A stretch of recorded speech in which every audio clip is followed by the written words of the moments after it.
They don't know what it takes. They see you smiling. They see you showing up, clean shirt, head high, calm voice, like you've got it all handled. But they don't see the math behind your smile. They don't see what it means to divide $1,000 by 6 smiles, by rent, by electricity, by tomorrow. You've mastered the art of stretching coins into comfort, of feeding not just bellies, but peace of mind. They don't know the man who skips meals, so everyone else can eat seconds, who buys last for himself, but never lets anyone feel last. You are not just a provider. You are a silent strategist, a daily miracle in human form, because $1,000 a month isn't just a number. It's your battlefield. And you show up to it every morning like a king, not because life is easy, but because you refuse to bow to the struggle. But where does that kind of strength come from? And what happens when you finally hit your limit? Let's go back to where it started, to the moment you realized no one else was coming. Because the first lesson of kingship is loneliness. You didn't choose this. You didn't wake up one day and say, I want to be the one everyone leans on. But life doesn't always ask. Sometimes it hands you a weight and says, carry this, or they'll fall. So you did. You took the job no one wanted. You stayed when everyone else left. You kept the lights on, even if it meant sitting in the dark yourself. It started with a single bill, then another, then school fees, then medicine, then groceries for the neighbor's child because no one else would help. Suddenly, $1,000 felt like a cruel joke, but you laughed anyway, not because it was funny, but because it was the only sound that didn't echo pain. Every month became a strategy. You learned which brands stretch farther, which bills can wait, how to cook dignity into rice and stew. And the hardest part, they don't know. They don't see you calculating at midnight. They don't see your eyes staring at a receipt, doing math like it's life or death. Because for your family it is. You dress well, you walk tall, you show up, because you've learned something most people never do. Royalty isn't about riches, it's about responsibility. And kings, real kings, don't run when the kingdom is crumbling. They rebuild silently. But what they never tell you is what that crown costs. It's not gold, it's pressure, silence. It's exhaustion that you don't have time to feel, and it builds quietly until something cracks. That's where we go next, to the quiet cost of keeping everyone else afloat while you slowly sink. You don't break loudly, you don't punch walls, you don't scream in frustration, you just stop answering messages.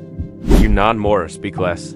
You forget what your favorite food is because now food is just fuel, and most of the time there's barely enough for that. Survival turns into habit. A routine so rehearsed that even your exhaustion has muscle memory.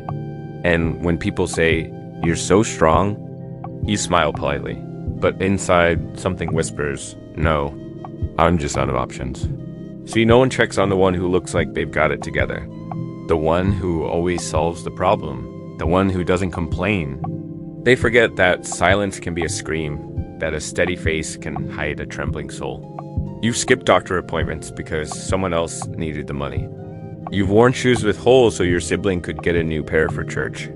You've turned down joy because peace was too expensive, and even now you're not angry. You're just tired. Tired of being the engine that no one checks. Tired of being invisible in your own story. But here's something you need to hear. Your value isn't in how much you can carry. It's in the fact that you carry it at all, with grace. That's not weakness. That's a quiet kind of greatness that the world rarely applauds, but desperately needs.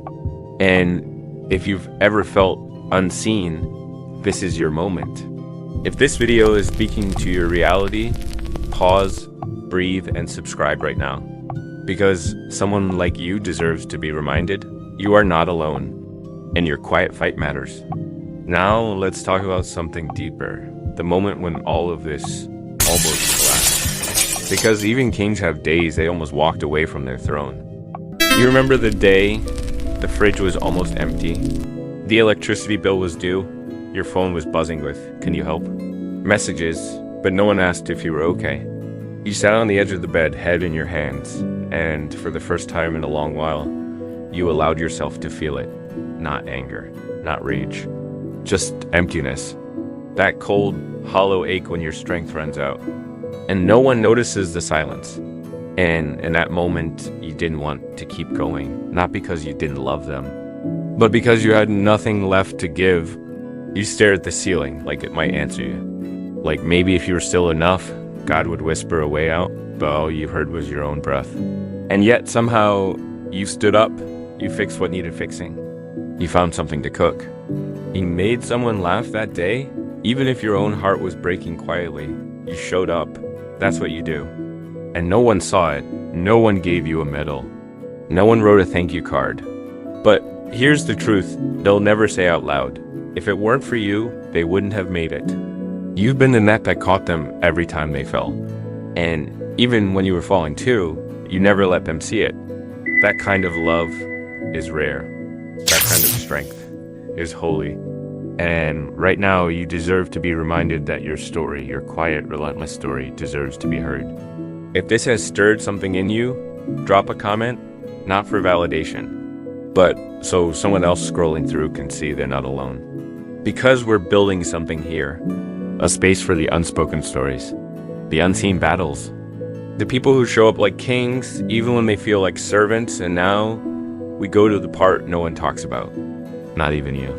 The guilt, the shame, the whispers that say you should be doing more. Even now, you give, and then you give again, and again. And somehow it never feels like enough. Even when the rent's paid, even when the lights stay on, even when they have shoes and books and meals, you lie awake at night wondering, did I fail them today? Because the world has a cruel way of making you feel like your best is barely average. Like if you're not buying luxury, you're failing. If your kids don't have the newest thing, you're behind. If you don't post your success, you must not have any.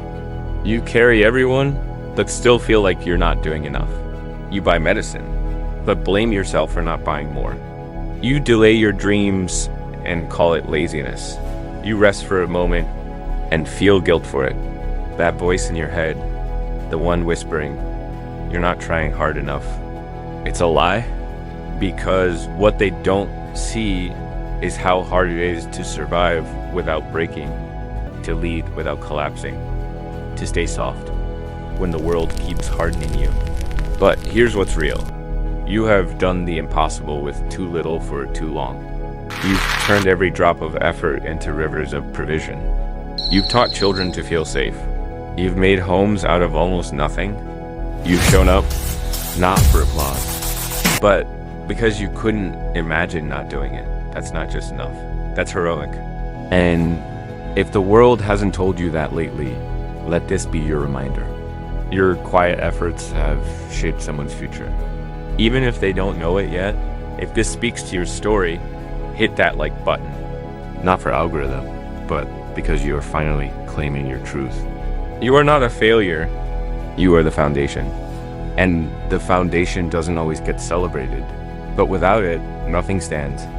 Now let's go one step deeper to the part where all of this turns into power. Because what happens when the man who's carried everyone finally remembers to carry himself? There's a moment when something shifts. When the one who's always given finally takes a breath and realizes, I matter too. Not just as a provider, not just as a protector, not just as a fixer, but as a person, a soul. A human being with dreams that don't have to die just so others can live. And no, this doesn't mean you stop giving. It means you stop forgetting you're worth being given to. It means the man who kept showing up for others starts showing up for himself too. You start saying no to what drains you. You start saying yes to the things that make you feel alive again. You go for that walk, even if the dishes aren't done. You read that book, even if no one else thinks it matters. You rest not because you're lazy, but because rest is resistance in a world that worships burnout. You've built others, now it's time to build you.